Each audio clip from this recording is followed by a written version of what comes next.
Raimundo Oliveira, presidente. Segurança Pública, com Paulo Henrique Matos. São 7h33 agora. Hoje é quinta-feira, hoje tem comentário sobre segurança pública com Paulo Henrique Matos, que a gente recebe agora. Paulo, bom dia. Bom dia, Paulo. Bom dia, Mayra, bom dia, Adalberto, bom dia, ouvintes do Jornal Rádio Universidade e da Rádio Universidade.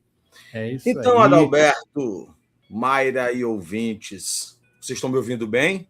Estamos sim. Okay. Hoje você vai falar sobre os números do anuário em relação a roubos e furtos de celulares que projetou aí a capital maranhense como a maior, a primeira no ranking, né?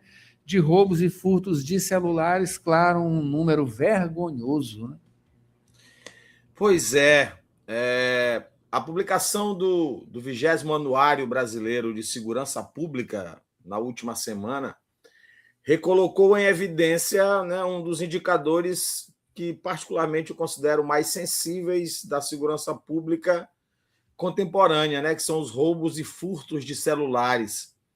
Esse tipo de ocorrência acabou, nos últimos anos, se tornando um dos principais termômetros da sensação de segurança, ou, mais precisamente, de insegurança vivida pelos brasileiros.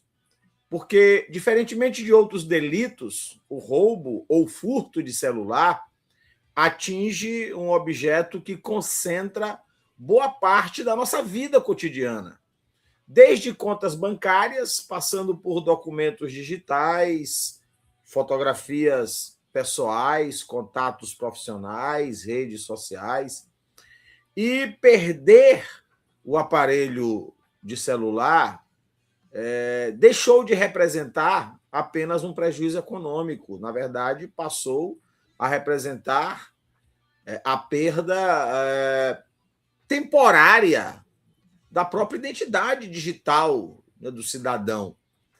Além, obviamente, do temor de fraudes financeiras e a exposição de dados pessoais. Então, essa centralidade do telefone, ela ajuda a explicar por que o medo da violência urbana passou a modificar profundamente os padrões de circulação e de consumo da população. Porque é cada vez comum relatos de pessoas que evitam sair à noite, que deixam o aparelho em casa, né, ao caminhar por determinadas áreas da cidade, que escondem o celular durante seus deslocamentos. E tem até pessoas que evitam trocar de aparelho celular por um tecnologicamente mais sofisticado, mais caro, por conta desse medo, né, de ser alvo de um furto ou de roubo. Agora, qual é a situação do Maranhão nesse cenário, nesse contexto? E aí é que eu trago a minha análise de hoje, né? O que o Anuário Brasileiro de Segurança Pública de 2026 traz especificamente em relação ao Maranhão e mais especificamente em relação a São Luís. Por um lado, nós temos uma boa notícia. Os roubos de celulares vêm caindo no Maranhão. Roubo é a subtração do celular mediante o uso de violência. Então, nós tivemos, em 2025, uma redução de cerca de 28% em comparação com 2024. Ou seja, essa redução ela foi muito mais expressiva aqui em São Luís e na Grande Ilha como um todo. Isso mostra que, de certa forma, o combate ao crime com o uso de violência, o combate ao roubo de celular, tem surtido algum efeito. Mas também porque a própria dinâmica criminal mudou. Então, temos que entender que não é necessariamente por conta de qualquer iniciativa do governo que houve essa redução de 21% entre os anos de 2000 e 24 e 25. É sobretudo por conta da própria dinâmica criminal. O roubo de celular, ou seja, a subtração do bem mediante uso de violência, ela diminuiu por conta de uma série de situações que tornam esse tipo de ação muito menos rentável para o criminoso e até mesmo muito mais perigosa para ele. Por outro lado, essa melhora não foi suficiente para tirar o Maranhão de uma situação indigesta. Porque quando nós somamos roubos e furtos, nós encontramos o problema da capital maranhense. Porque São Luís registrou a maior taxa do Brasil entre as cidades com mais de 100 mil habitantes. Ou seja, foram 1.517 ocorrências para cada 100 mil habitantes. Para vocês terem uma ideia, Adalberto, Mayra e ouvintes, a média nacional é 371 casos. A taxa de São Luís ela é mais de 4 vezes superior a essa média nacional. Na prática, isso significa que ocorrem por dia em São Luís 45 roubos ou furtos de celulares. E por hora são 2 roubos ou furtos de celulares. E aí eu recorro à história. No início do século XX, uma matéria gigantesca do jornal O Pacutilha estampava o seguinte título: São Luís é o paraíso dos ladrões. Já no início do século XX, há mais de 100 anos, alertava-se para esse problema. Agora, como é que a gente explica essa contradição? Porque nós tivemos o aumento dos furtos e a redução dos roubos. Se o roubo é a subtração mediante violência, o furto é a subtração mediante descuido da vítima. Então, o que a gente explica o aumento dos furtos? Gente, os furtos geralmente acontecem nos ônibus, nos terminais, nos centros comerciais, nas praias, nas festas e principalmente durante grandes eventos. Nós percebemos, especialmente no Nordeste, e aí eu trago também o recorte para São Luís, o aumento significativo do número de furtos de celulares durante o Carnaval, fevereiro e março, ou seja, pré-carnaval e carnaval, onde durante o carnaval nós tivemos aí cerca de 20% dos casos de furtos. Todos os casos de furtos, 20% ocorreram no carnaval. E durante o São João, cerca de 12,8%. Então, essas duas grandes festas juntas representam a maior parte dos casos de furtos de celulares. Então, é nesse momento de diversão, muitas vezes de desatenção, que o criminoso aproveita para, desculpa o uso da gíria, dar o bote.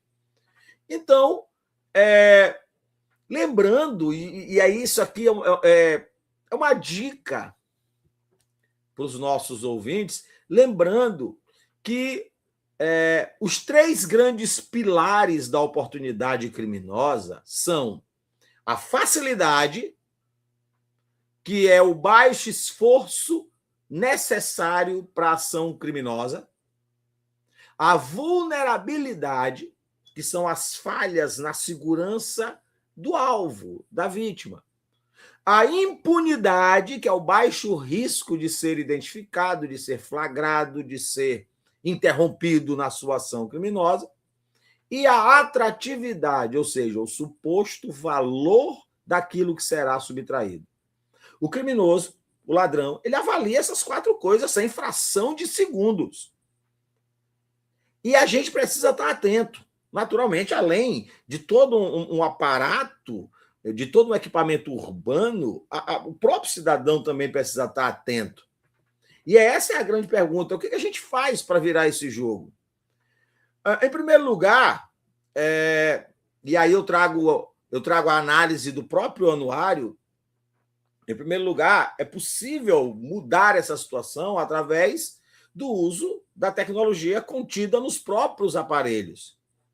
Diversas experiências internacionais provaram que sistemas eficientes de bloqueio remoto que inutilizam o celular, mesmo após a restauração de fábrica, reduzem drasticamente o interesse dos criminosos. Então, quanto mais sofisticado, quanto mais fácil de bloquear o aparelho celular, menos interesse o criminoso terá em roubar esse aparelho. Em segundo lugar, asfixiando o mercado ilegal de receptação.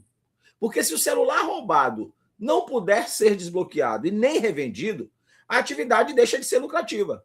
Daí a urgência de fiscalizar feiras, lojas, o comércio virtual, as pequenas oficinas de assistência, tudo isso combinado com ferramentas governamentais de bloqueio, como, por exemplo, o Programa Celular Seguro do governo federal.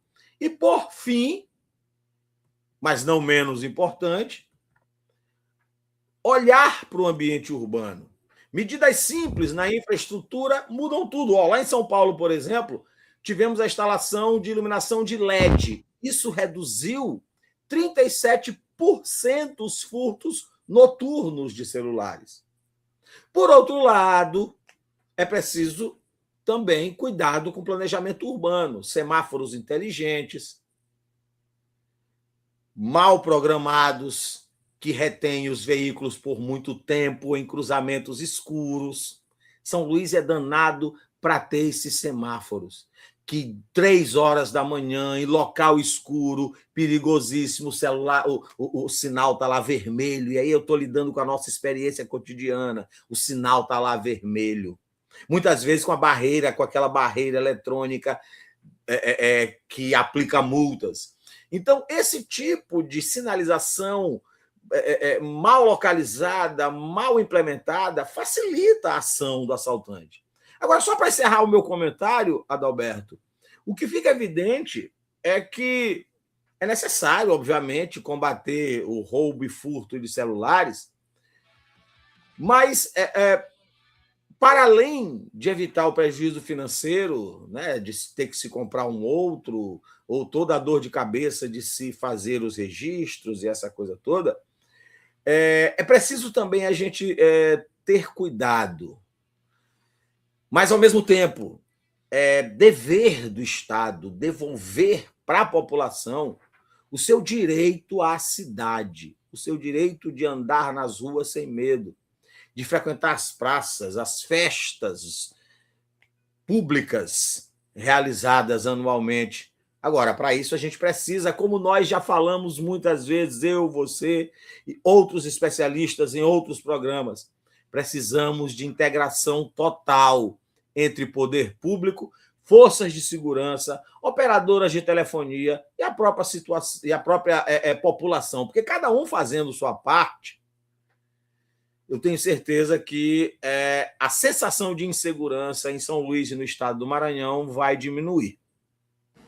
Maravilha, é isso aí mesmo, viu, Paulo? Utilizar a tecnologia de forma estratégica para combater o crime, né? Porque esses assaltos são pequenas coisas, né, que são ali do dia a dia que fortalecem o crime organizado. Paulo, muito obrigado pela sua presença, análise aqui com a gente. Espero você na próxima quinta-feira, aqui com mais Segurança Pública, com Paulo Henrique Matos. Um bom dia, companheiro.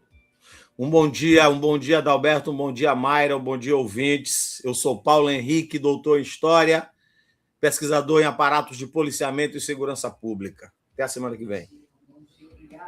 Até a próxima. Mara Nogueira, vamos para o break rapidinho aqui, tem Dica Saudável, em seguida tem Wagner Matos falando de economia. Já já a gente volta.